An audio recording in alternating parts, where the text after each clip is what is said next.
Hello and welcome to this week's edition of WCS Sports Connection Coaches Preview Show. I'm your host, Jeremy Qualls, and with us today is Coach White and Coach Hill of the Lady Cougars and Lady Eagles for this week's game of the week versus Independence versus Centennial. How are you guys doing? Thank you for joining us today. Coach White, you're a newbie this time. This is your first time around this week. We're going to start with you. Let's tell our audience a little bit about yourself, what you've done up until this point in your bio. Well, this is my second year at Independence. And we're just trying to build a strong basketball program, trying to get younger kids in. Been playing a lot of really close games, real competitive this year, just trying to kind of get over that hump to get some W's. Well, right now, the Lady Eagles are sitting in sixth place. You are 3-21, 1-9 in the conference. 4-21. 4-21. Apologize. We got to get that one. I'm sorry. We talked about that off there. 4-21 because every W is important. Right. And Coach Hill, Lady Cougars are sitting in seventh place right now, 6-12, 0-10, still looking for your first district win. Both of you played on Tuesday night an extremely well played game. If there's such a thing as a good loss, we hate to talk about those. Those, for both of you, were good losses because you played two of the top teams. You had the Lady Bruins and you of Brentwood, and you guys had Ravenwood right now. And, of course, the Brentwood sitting tied for first, Ravenwood sitting in third. Great games played. Before we get into those games, let's talk real quick. Coach Hill, start with you. Let's talk about your coaching staff, what their roles and positions are. Well, Brad Simmons is new to our school as an employee and as a coach. Brad brings a lot of experience at the AAU club level for us. He works a lot with our press and works a lot with the defensive end. Jasmine Bozeman is a young lady who's finishing up her second degree actually at Middle Tennessee State and played high school ball over in East Tennessee, and is just really a good role model for our kids and a good basketball mind, and she comes from a coaching family. Her dad's a coach, and both those folks really do a nice job of helping me see the entire picture and making suggestions to me, and they're great for me to bounce things off of as well. Okay, Coach White, let's talk about your staff. My whole staff's new this year, new to Independence and of course new to the Lady Eagles. Jarrett Jones came to us. This is his first time coaching girls. He's been a boys coach for a long time. I worked with him at Antioch High School. He was the head boys coach and brought him down, and he's great, just talking X's and O's, strategy, seeing a lot of things. He takes care of all my substitutions during a ball game. Half the time I don't know who's in and out, and that's okay with me. And then also Melissa Weiland is helping us out. She comes to us from Murfreesboro, from Riverdale, and she's actually also the head softball coach at Independence and helping us. And she does a lot with just shooting in practice and on the offensive end. When Jarrett was in West Tennessee, Right. I recruited him heavily to come to Lexington when I was coaching there to help us out when I was the athletic director there. He turned me down just like Josh Goodwin did at Summit. I don't know what that means or what that should be saying, but he does a great job. I know he stepped in at Liberty there and had a great run, and then came over to Antioch.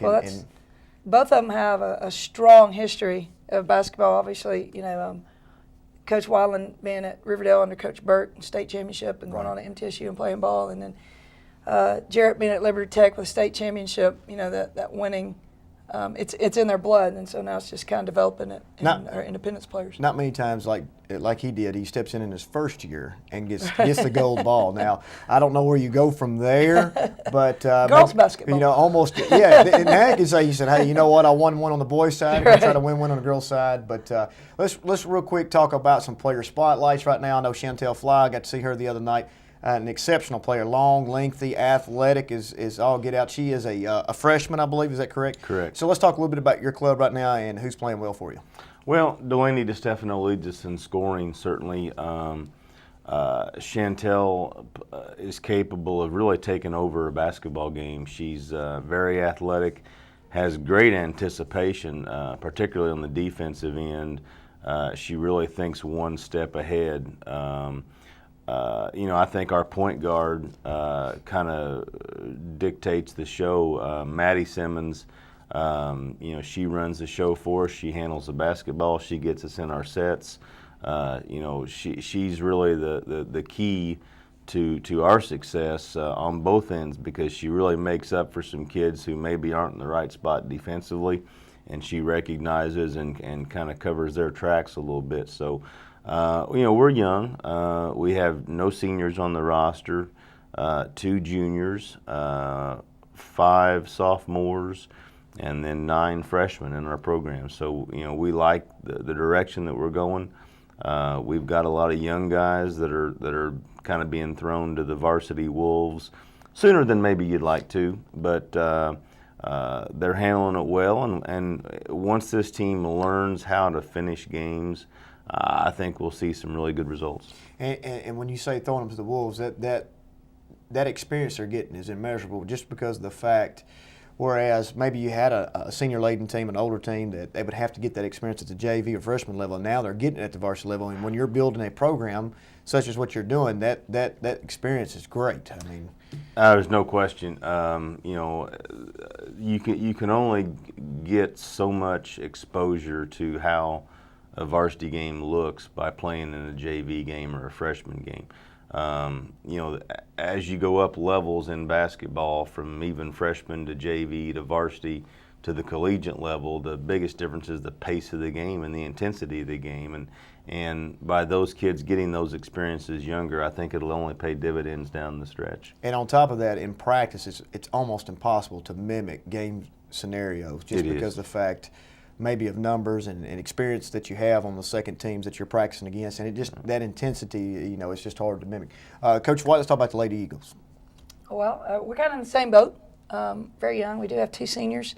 Our biggest challenge this year is we've had injury bug.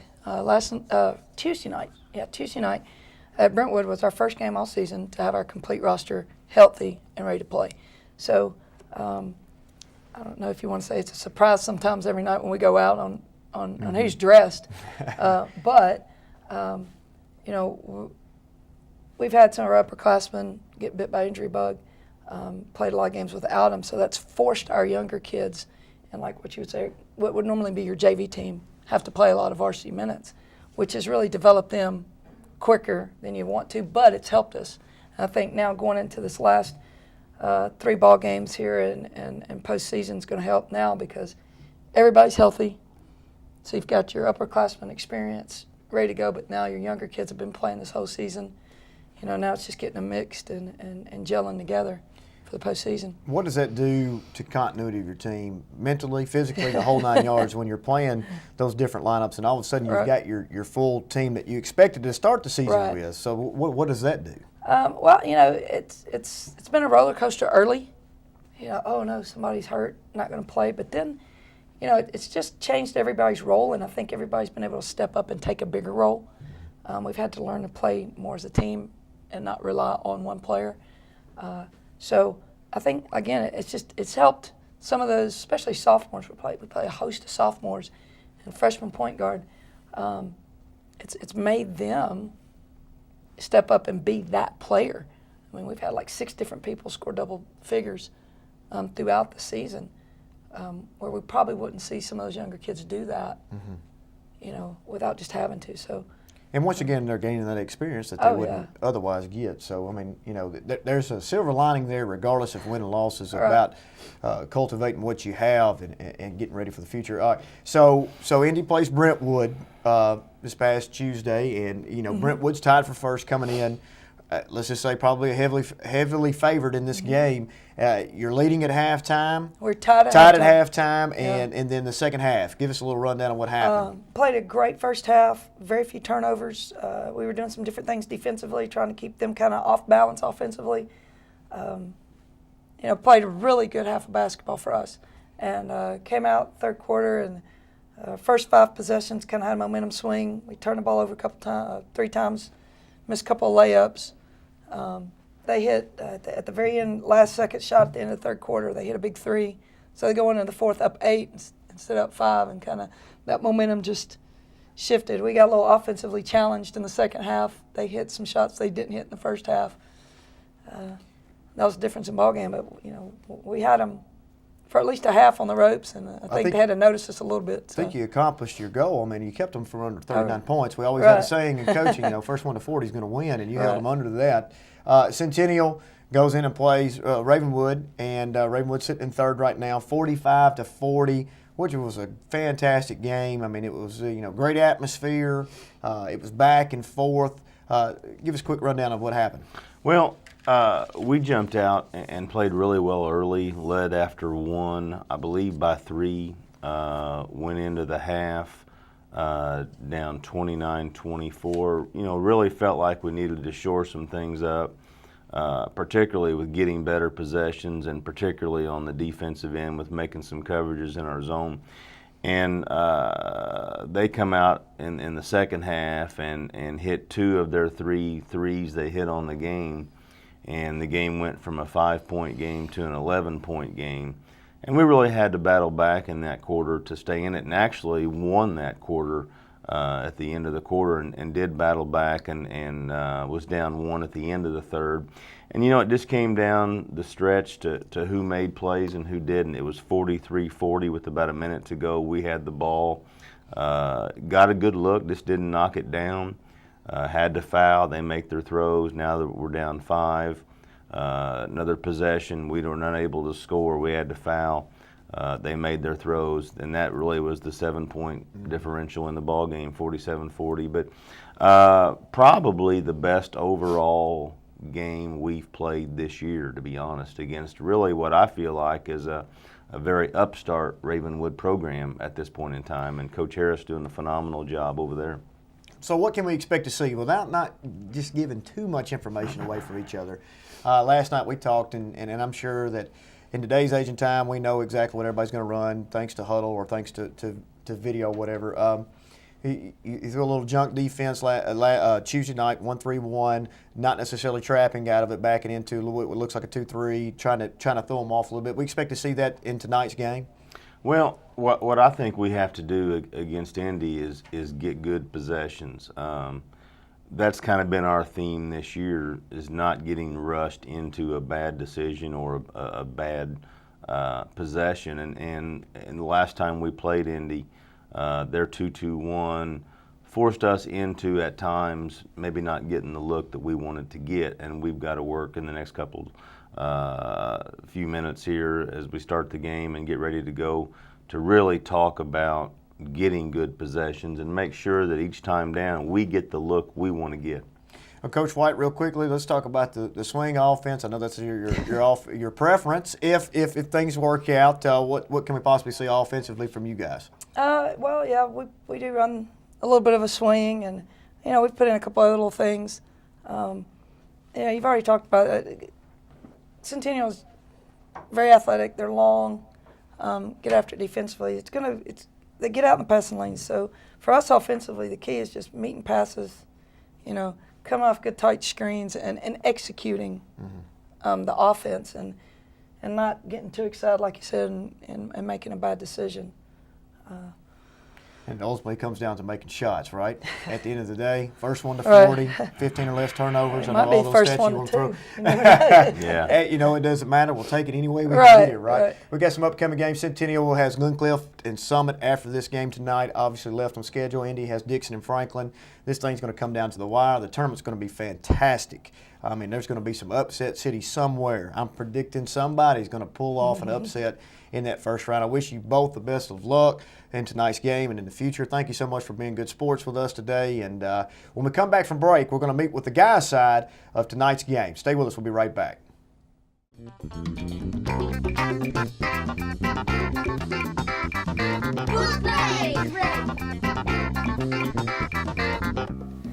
Hi, my name is Tanir.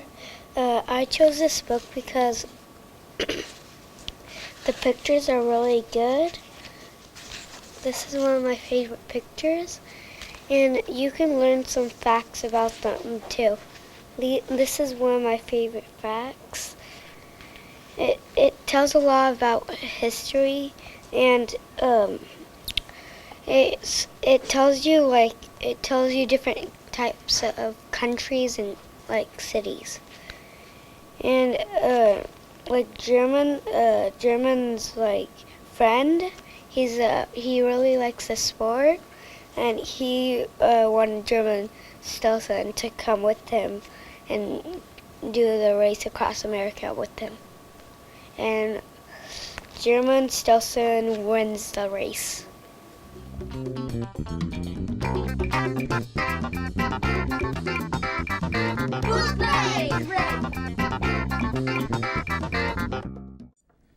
Hello and welcome back to WCS Sports Connection Coaches Preview Show. I'm your host, Jeremy Qualls, and we have the guys' side of tonight's matchup between Centennial and Indy. We have Greg Glass with us and Terry Johnson. Thank you so much for joining us. Coach Glass, we're going to start with you. You're the rookie on the show. Coach Johnson's been with us.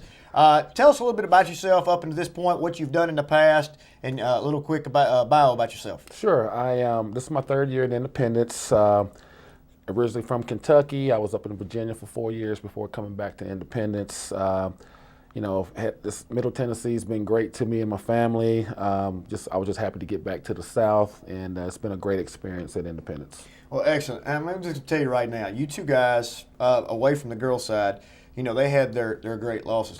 Tuesday night, you had unbelievable wins for both of your programs, and I know right now you got 2 wins in a row. You had a great win at Summit, and then you came in and beat and knocked off number 1 Brentwood, and then you guys come in with a much-needed win, big win over Ravenwood right now, and both of you are deadlocked and it's sitting right now tied for 4th, 3-way tie with Summit.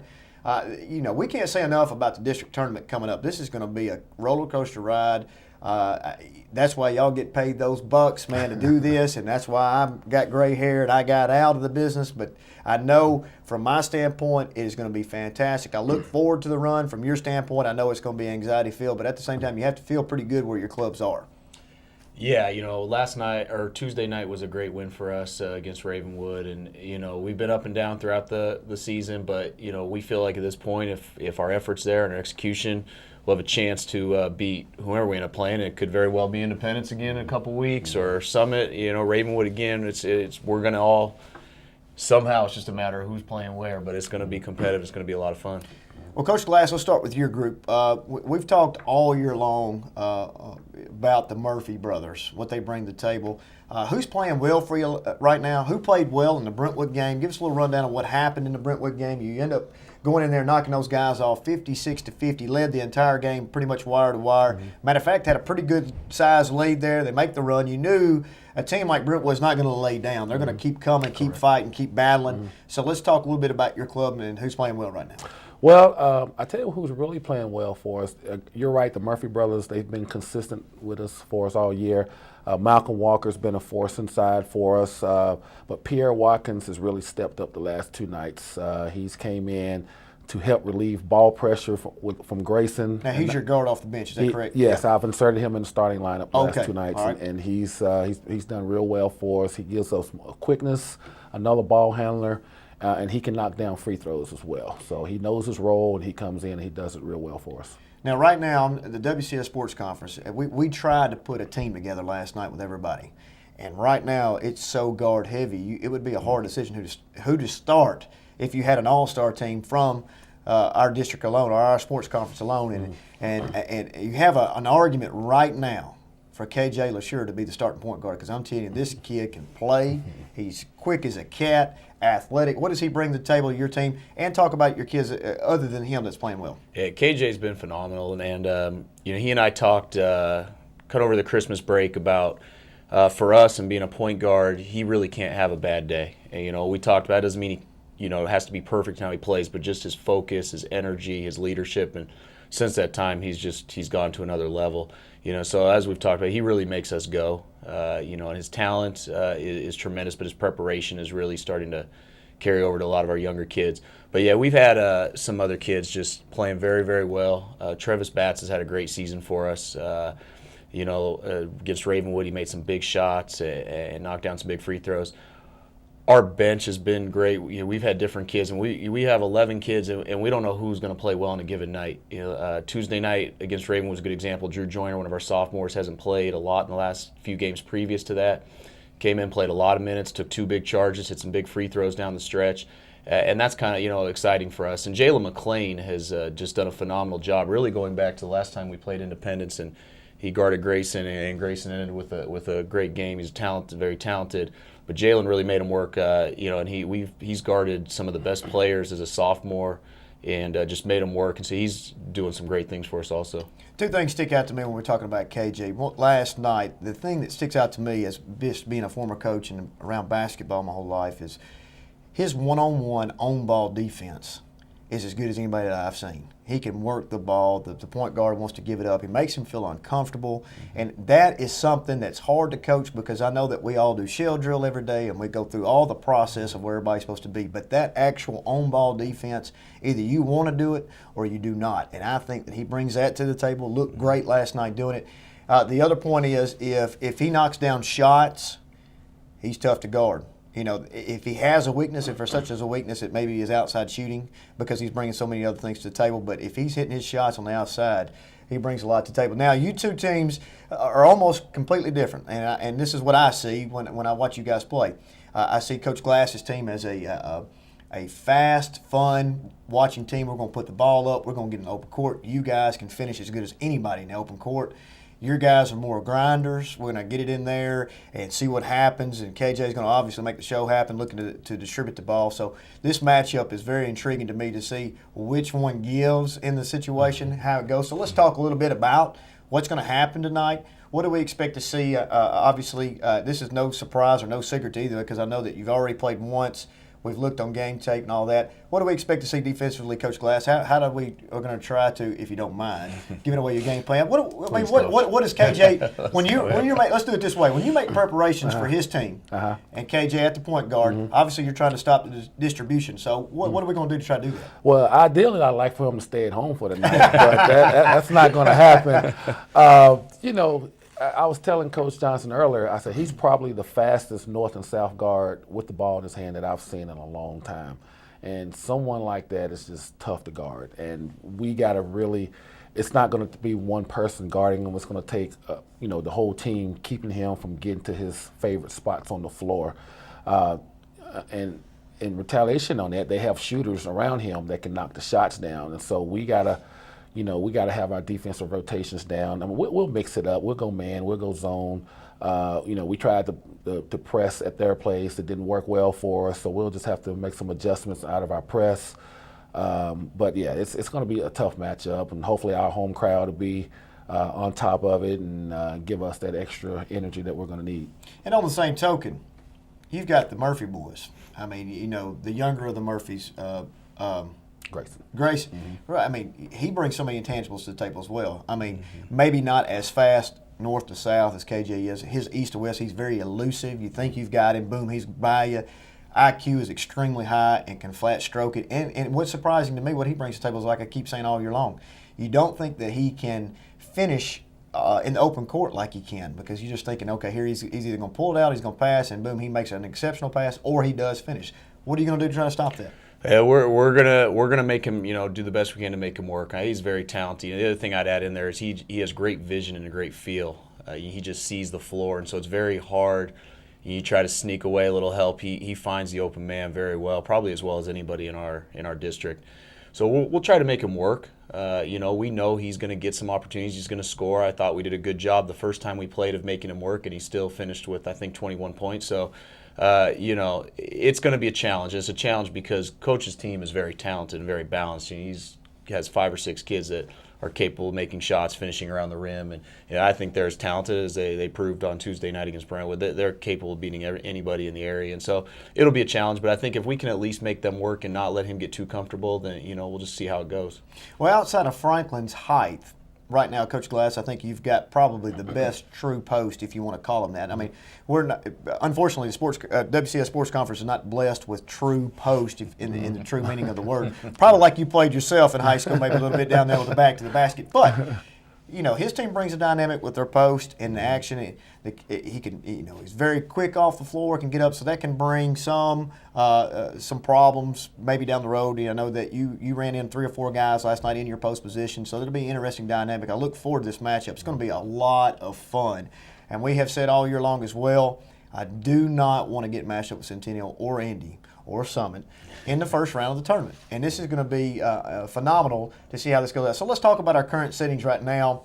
We know that Brentwood's sitting in first right now in the second place. Franklin has overtaken second place thanks to you guys knocking off Ravenwood the other night. And now in third place, Ravenwood is sitting, and then the tie for fourth is between you two guys and Summit. So as we get down this stretch, I mean, we've got tonight's game, and then we've got the remaining games left between. You've got Summit left. Centennial's got Summit left. Indy has Dixon and Franklin, man. You've got a little tougher road right now. He's got one game after you guys. You've got two to prepare for. Right now, Dixon's throwing everything but the kitchen sink at folks with the boxing one, the triangle two, and whatnot. And then you got to play Franklin. Let's talk about the importance of these remaining games. Well, being my third year, and every year it comes down to that Friday night game for the seeding. And I got a feeling it's going to be the same going in next week. You're right, Dixon is playing. They're a tough team to beat at home. They have nothing to lose, and Jason he's done a really good job with those guys, gotten them playing harder and gotten them playing better. Obviously, we got Franklin the following Friday for our senior night, and Coach Wilson, they're starting to peak a little bit as well. So and game day will be there. Not to add. Game day will be there that night. We're going to get you guys that final Friday for you, but. Yeah, I don't mean to bring any extra pressure on you, but and we can talk about that briefly because we hosted one at you guys. I think your student section. Let's talk real quick about your atmosphere. What does that bring to the table? It was incredible, and I'm convinced that it was a huge advantage for us last night. We had a great crowd. The kids were, there at 4 o'clock, 3:30 after school, and they were excited, and they brought that energy, and it carried over into the gym, and it carried over to our kids. Our kids, when they got on the floor, just the entire environment on Tuesday night and Tuesday afternoon was really special, and there's no question that it contributed to our success. Now, Coach Glass, you have broken the string, and I'll tell you why. We had game day at Summit. Mm-hmm. You're the only person to beat the home crowd on game day. So if that helps you any against the Franklin game, I don't know. But imagine, let's tell our viewers about what kind of atmosphere it was at Summit and what you had to overcome to get that huge win at Summit. Oh wow! It was both sides of the gym was packed. It was very loud there, and both student sections going back and forth at each other, and you got John Carter and his little brother as well. I mean, they came with it, and it was back and forth all night long. And somehow we was able to bother them a little bit with our zone matchup. At the end, it came down to making free throws and getting defensive stops, and we were able to pull it out at the end. I know we said earlier that was a huge win for you guys because you don't need any help getting people in the gym for Summit and Indy anyways, but they were there. You guys kind of hit a little lull there, had 4 or 5 in a row that you probably didn't play as well as you wanted to. You went into a hostile environment there and absolutely stole one. And then last night, kind of the same, Tuesday night in the same kind of fashion, you guys go in and knock off one of the top teams in Ravenwood. And, mentally for your kids at this point in time of the year, how big is it?